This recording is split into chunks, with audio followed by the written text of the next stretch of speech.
Union Education Minister Dharmendra Pradhan on Saturday said the centre will help make Meghalaya a model state in education and entrepreneurship. He suggested that the centre should be the knowledge partner of the state government and be a part of the policy process.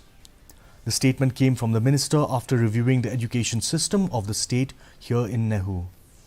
Stating that education has a primary role in enlightening citizens, he said that the central government institutions such as Nehu, IIM, NIFT and IHM have been working in tandem and they will be part of the policy process and become knowledge partners of the Meghalaya government.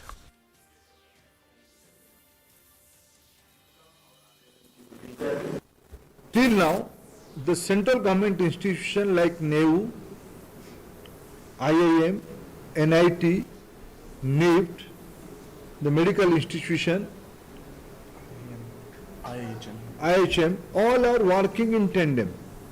But henceforth, they will be part of the policy process.